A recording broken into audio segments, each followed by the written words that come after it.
Hello students, पिछले lecture में हमने विद्युत फ्लक्स के बारे में पढ़ा था और उसमें हमने कुछ स्थितियां देखी थी जिसमें हमने देखा था कि अगर हम किसी सरफेस को या किसी पृष्ठ को विद्युत क्षेत्र के लंबवत रखते हैं तो उससे संबद्ध फ्लक्स का मान क्या होता है, अधिकतम होता है। और अगर हम किसी पृष्ठ को विद्युत क्षेत्र के समांतर रखते हैं तो उससे संबद्ध फ्लक्स का मान न्यूनतम होता है। अब इस वाले लेक्चर में हम बात करेंगे गॉस की प्रमेय की।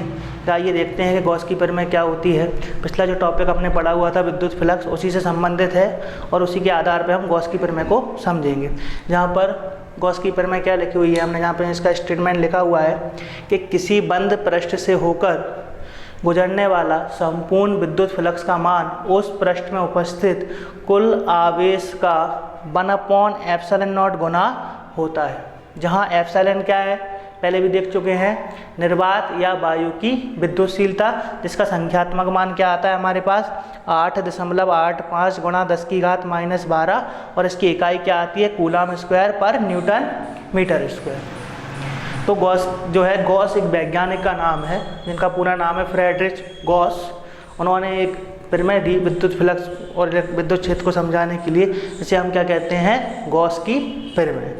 गॉस की प्रमेय का कथन क्या है कि किसी भी बंद पृष्ठ से होकर गुजरने वाला या उससे संबद्ध विद्युत फ्लक्स का मान जो होता है उस पृष्ठ में उपस्थित कुल आवेश का 1/ε0 गुना होता है। मतलब कि फाई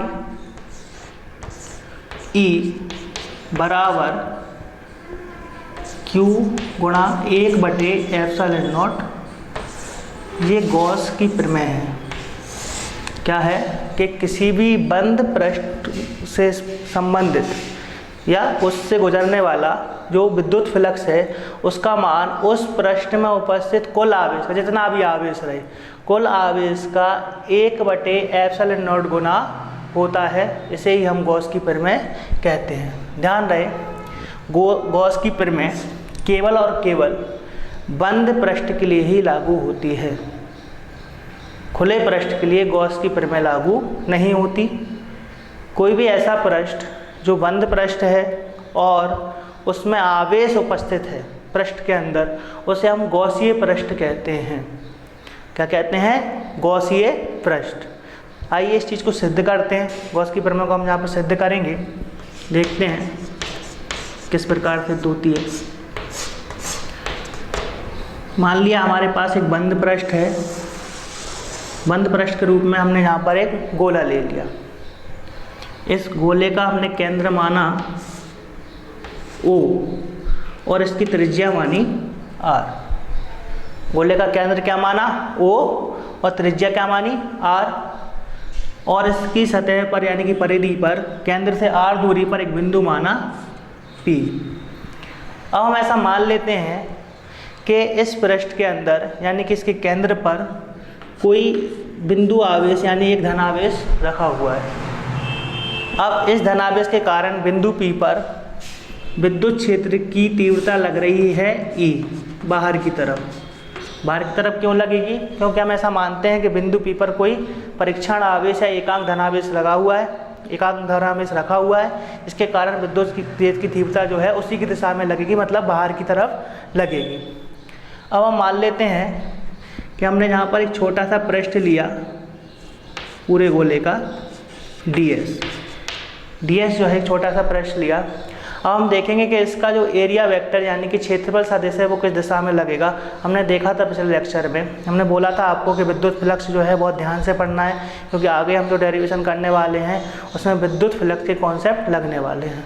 तो हमने देखा था कि क्षेत्रफल सदिश क्या होता है। क्षेत्रफल सदिश मतलब कि किसी भी सतह के लंबवत बाहर की ओर अगर हम कोई रेखा खींचते हैं तो वो क्षेत्रफल सदिश जो होता है वो है पृष्ठीय सतह, पृष्ठीय क्षेत्रफल की दिशा को बताता है। तो जहाँ पर ये इसका जो क्षेत्रफल सदिश रहेगा ये बाहर की तरफ लगेगा, तो ds की जो दिशा होगी वो भी उसी दिशा में होगी जहाँ पर विद्युत क्षेत्र की तीव्रता कार्यरत है। तो जहाँ पर जो थीटा बनेगा, कितना बनेगा? 0 डिग्री। थीटा मतलब कि विद्युत क्षेत्र की तीव्रता और क्षेत्रफल सदिश के बीच का कोण कितना होगा हमारे पास? 0 डिग्री, क्योंकि दोनों चाहे वो क्षेत्रफल सदिश हो या विद्युत क्षेत्र की तीव्रता हो एक ही दिशा में कार्यरत है यहाँ पर। हम देखेंगे धनावेश के कारण लिखेंगे हम बिंदु ऊपर उपस्थित बिंदु ऊपर उपस्थित प्लस Q आवेश के कारण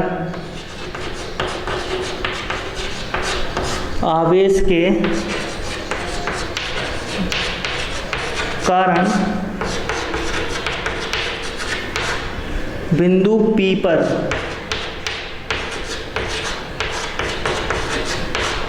विद्युत क्षेत्र की तीव्रता। तो किसी भी बिंदु आवेश के कारण हमने किसी बिंदु पर विद्युत क्षेत्र की तीव्रता का व्यंजक देखा था, क्या निकल कर आता था, याद कीजिए जरा। E बराबर 1/4 pi epsilon not Q upon R square. इसको हम देंगे इक्वेशन फर्स्ट।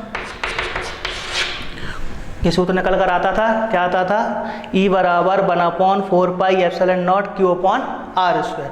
तो ये तो हमारे पास विद्युत क्षेत्र की तीव्रता का सूत्र आता था। अब आगे हम देखेंगे, इससे पहले इतना नोट करें आप, हमारे पास विद्युत क्षेत्र की तीव्रता का सूत्र निकल कर आया है E बराबर 1/4 pi epsilon not Q upon R square. अब हम देखेंगे पृष्ठ से संबद्ध कुल विद्युत फ्लक्स फाई E बराबर integration of E dot ds। पिछले लेक्चर में हमने विद्युत फ्लक्स पढ़ा था, विद्युत फ्लक्स के विभिन्न हमने सूत्र देखे थे। तो वहाँ पर विद्युत फ्लक्स का हमारे पास सूत्र क्या था कि विद्युत क्षेत्र की तीव्रता और पृष्ठीय क्षेत्रफल के गुणनफल को हम क्या कहेंगे, यहाँ पर विद्युत फ्लक्स। तो यहाँ पर हमारे पास फाई बराबर क्या आएगा, E vector dot ds vector. यह एक अदिश गुणनफल है दो सदिशों का। तो यहाँ पर हम इसको इस प्रकार लिख पाएंगे, फाई E बराबर integration of E ds cos theta लिख पाएंगे, क्योंकि यहाँ पर अदिश गुणनफल है। जब वेक्टर हटाया जाएगा तो किस प्रकार लिख पाएंगे इसको, E ds cos थीटा। ये फॉर्मूला भी हमने देखा था। अब हम यहाँ पर देखेंगे phi E ds cos theta की जगह पे कितना रखेंगे, 0 डिग्री, और cos 0 का मान कितना होता है, 1 होता है। कितना होता है, 1। तो हमारे पास फॉर्मूला क्या निकल कर आ जाएगा, फाई E बराबर इंटीग्रेशन ऑफ E ds। ये सिंपल सा फॉर्मूला निकल कर आएगा हमारे पास।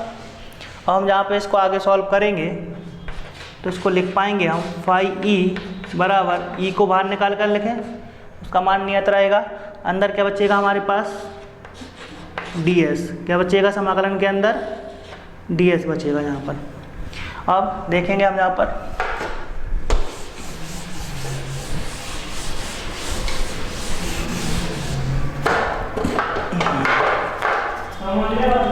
तो फाई E बराबर E समाकलन के अंदर dx आएगा।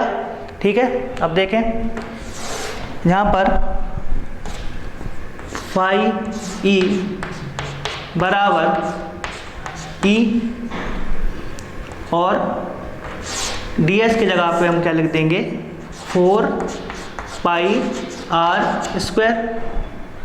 ये क्यों लिखा हमने, देखें ज़रा, क्योंकि हमारे पास समाकलन के अंदर क्या है, ds, और ds का समाकलन क्या आएगा, s आएगा।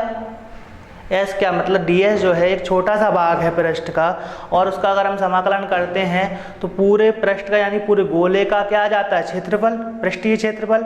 तो हम जानते हैं 10th क्लास में सूत्र पढ़ा हुआ है कि गोले के पृष्ठीय क्षेत्रफल का सूत्र क्या होता है हमारे पास, 4 पाई r का वर्ग। यहाँ पर r क्या है, r गोले की त्रिज्या है, r गोले की त्रिज्या है।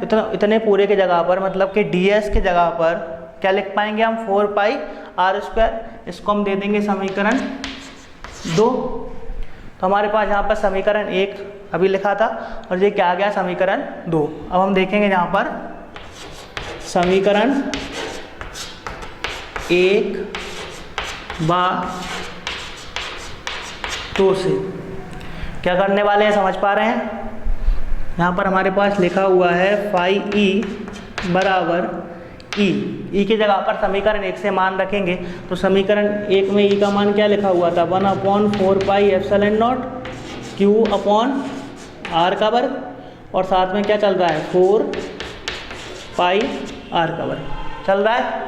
अब हम देखेंगे यहाँ पर 4 पाई से 4 पाई कैंसिल हो गए और आर के वर्ग से आर का वर्ग कट गया।